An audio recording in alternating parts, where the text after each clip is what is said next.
Michèle Tabarot, bonjour. Bonjour. Et bienvenue. Il n'y aura pas de Mars rouge sur les prix, promet Bruno Le Maire. Que demandez-vous au gouvernement pour aider les citoyens de votre circonscription à lutter contre l'inflation ? Écoutez, je crois que Bruno Le Maire est le seul à penser qu'il n'y a pas de Mars rouge. Il y a effectivement une période terrible pour nos concitoyens.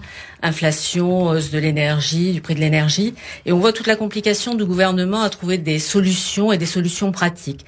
On l'a vu sur l'énergie, des boucliers tarifaires, des dossiers très compliqués à monter pour nos boulangers, pour nos artisans, avec à chaque fois des personnes qui décrochent, qui ne font même pas les démarches parce que c'est compliqué.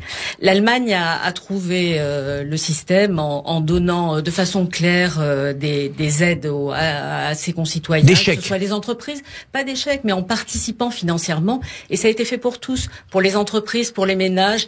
Aujourd'hui, nous avons en France la moitié de nos entreprises qui ont des problèmes, qui sont en difficulté.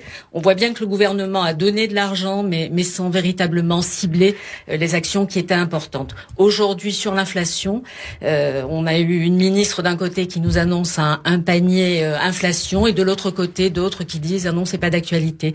Donc on aimerait bien que ce gouvernement prenne les problèmes en amont parce que malheureusement on sait depuis longtemps que cette situation est importante et essaie de les régler avec le plus de souplesse et d'intelligence possible pour nos concitoyens. On peut aussi augmenter les salaires. Alors il y a effectivement la possibilité d'augmenter les salaires, mais il faut toujours conserver la compétitivité avec nos entreprises. Donc ça veut dire plutôt baisser des cotisations. On peut veiller parce qu'on a une augmentation. Donc on a une inflation de 6%. On a une augmentation bien entendu des salaires qui n'a pas suivi. Et si nous avons le problème aussi que nous connaissons avec une rue qui est agacée aujourd'hui dans le cadre des retraites, c'est parce que la situation économique est difficile pour les Français. La France porte une lourde responsabilité sur le prix de l'énergie avec le problème que nous avons connu dans le nucléaire et surtout on a un gouvernement qui est à chaque fois en décalage avec les problèmes qui arrivent alors qu'ils sont annoncés partout. Alors la France sera en colère la semaine prochaine, France à l'arrêt le 7 mars. Olivier Véran affirme que mettre la France à l'arrêt reviendrait à prendre le risque d'une catastrophe écologique, agricole, sanitaire et même à négliger la santé de nos enfants. Est-ce que vous comprenez son raisonnement ? Écoutez, moi je pense sincèrement qu'avec sa grande déclaration d'hier, il a totalement raté le message qu'il voulait adresser aux Français. C'est-à-dire on a l'impression que c'est l'apocalypse. S'il voulait faire passer un message en demandant à nos concitoyens qui souhaitent faire grève ou bloquer le pays, de faire attention à ceux qui travaillent, à ceux qui ont un quotidien compliqué. Il s'est totalement trompé dans le message qu'il a adressé. Je voudrais quand même rappeler que la grande manifestation qui arrive, ou en tout cas la volonté de bloquer le pays, est quand même orientée par certains qui sont pas touchés par la réforme des retraites. Ils ont des régimes spéciaux. Ils ont des régimes spéciaux, que ce soit la RATP, les industries gazières, l'électricité. On sait que ces régimes coûtent très cher. En 2023, entre les subventions et les taxes, ça va coûter 2,5 milliards par exemple pour ce que j'évoque aujourd'hui. Donc bon, avoir le pays bloqué par des personnes qui sont plutôt gâtées aujourd'hui, c'est difficile à entendre. Alors justement, les sénateurs LR, eux, ils veulent supprimer ces régimes spéciaux plus vite que la clause du grand-père, en 20-25 ans plutôt qu'en 43. Vous voterez ça à l'Assemblée quand ça reviendra ? Écoutez, je sais que les sénateurs ont souhaité depuis longtemps bien marquer les bases de ce que nous souhaitions comme réforme des retraites. À la fois l'âge, les 64 ans, ils l'avaient évoqué dans un amendement qui revient chaque année au PLF. Et ensuite, ces régimes spéciaux. La droite a toujours été favorable à une convergence des régimes et arriver peu à peu donc à supprimer ces régimes spéciaux. Donc il y a effectivement la clause du grand-père. Il va y avoir des discussions. Ça n'est pas passé dans le texte initial qui a été présenté à la commission. Ce sont des amendements qui vont être débattus. C'est en tout cas un des sujets qu'on souhaitait évoquer à l'Assemblée nationale, mais vous avez vu l'état de nos débats, donc ça a été très difficile de pouvoir aborder ces différents sujets dans l'hémicycle du Palais Bourbon. Et oui, c'était compliqué au Palais Bourbon. Il n'y a pas de ZAD au Sénat, s'est réjoui hier Gabriel Attal, le ministre des Comptes Publics. Est-ce que ça ne vexe pas un peu la députée que vous êtes d'entendre ça ? Écoutez, je me sens pas concernée malheureusement, même si j'ai très mal vécu ce qui s'est passé et si je considère que les Français ont vu une image de l'Assemblée assez dramatique. Je pense qu'ils s'inquiètent de voir les représentants qui ont été parfois choisis, parce qu'on peut tout accepter dans les débats, chacun doit défendre ses idées, c'est ce qui fait la richesse de la vie politique, mais les insultes, les blocages, ça fait pas partie de notre histoire. Et c'est surtout à une période où il y a une crise quand même de confiance vis-à-vis du politique et où parfois on se dit que les politiques ne servent plus à rien. Ne pas nous donner l'opportunité de débattre sur ces sujets de fond qui concernent nos concitoyens, on l'a vu. Eh bien, je pense que c'est un échec. Je peux pas dire collectif parce que nous avons subi malheureusement ce qui s'est passé, mais je pense aussi qu'il y a des groupes qui perturbent le bon fonctionnement de la démocratie. Il va y avoir une seconde chance pour l'Assemblée. Un texte devrait être voté au Sénat. Il y a la commission mixte paritaire. Il y aura une seconde lecture. Est-ce que vous pensez que ça se passera mieux? Est-ce que vous, par exemple, les LR, vous voterez le texte qui sortira de la CMP? Écoutez, majoritairement, nous allons voter le texte qui sortira de la CMP. Alors, nous attendons bien entendu les avancées du Sénat.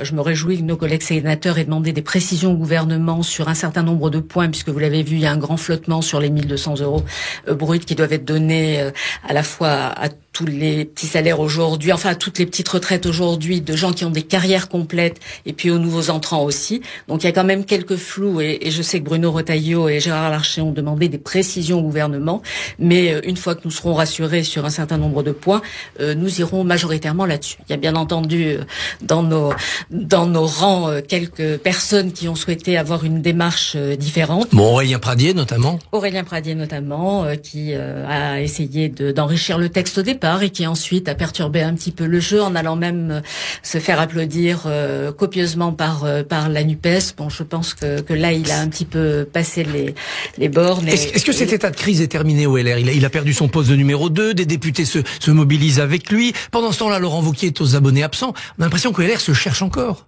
Non, écoutez, nous avons fait un bureau politique pour définir la ligne vis-à-vis du texte qui était présenté par le gouvernement et donc pratiquement à l'unanimité, à part les quelques amis de monsieur Pradié, nous avons voté donc tous ensemble la volonté de se positionner sur ce texte qui n'est pas le nôtre, je le rappelle, mais qui nous semble important pour sauver les retraites de nos concitoyens.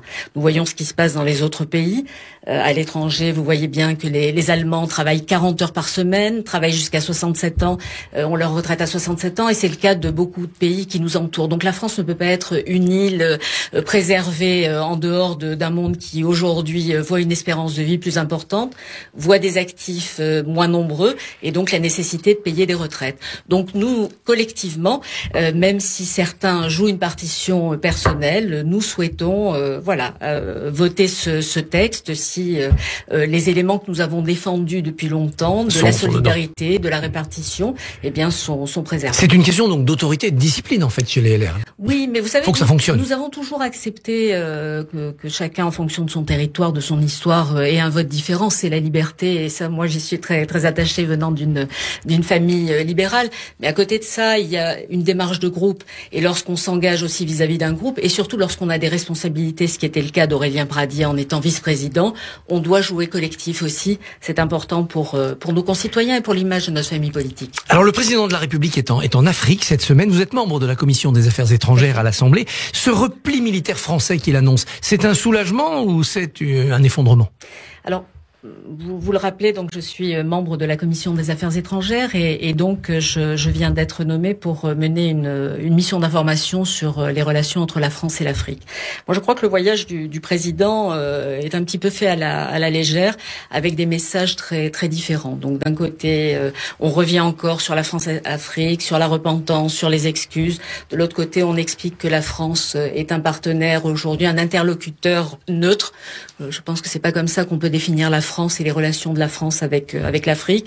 Je rappelle, et vous venez de le faire, eh bien que nous avons des militaires sur ce continent, des hommes qui ont perdu la vie aussi pour défendre des populations au Mali. Donc et je dois dire que nous avons une situation qui est compliquée aujourd'hui en Afrique, du fait de Wagner, du fait des Russes, du fait aussi des Chinois qui arrivent et qui ont des volontés, qui achètent tout, sans s'occuper justement de l'intérêt du peuple africain. Mais est-ce qu'on a les moyens, nous, la France, de contrecarrer cela? Il faut qu'on essaie de travailler aujourd'hui à la fois avec l'Europe et avec des messages, mais des messages où on montre les aspects positifs de ce que nous pouvons faire avec les Africains, d'un partenariat intelligent et sans à chaque fois se dire qu'on a fait des choses dramatiques et qu'on mérite tous les drames qui nous arrivent.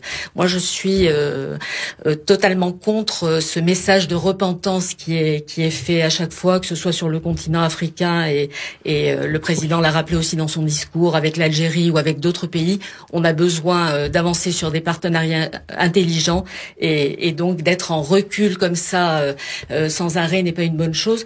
Et je pense à nos militaires, je crois qu'il doit leur rendre hommage et insister sur le fait que nous avons des hommes et des femmes courageux qui sont sur ces territoires et qui se battent pour les intérêts de l'Afrique. Un mot très bref sur la sécheresse qui frappe cet hiver et qui s'annonce pour cet été.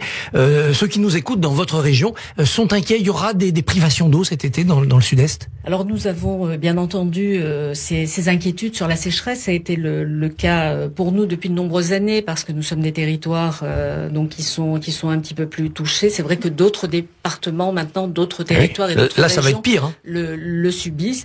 Bon, il y a, je pense, toute une dynamique à mettre en place et là aussi les pouvoirs publics ont toujours beaucoup de difficultés à le faire sur le traitement des eaux usées pour voir comment les recycler, comment les utiliser, sur des jardins au niveau des collectivités qu'on doit planter différemment, entretenir différemment, sur des économies qui doivent être faites d'eau. Voilà, je pense que c'est un problème qui nous concerne tous. Michèle Tabarot, merci et bonne journée.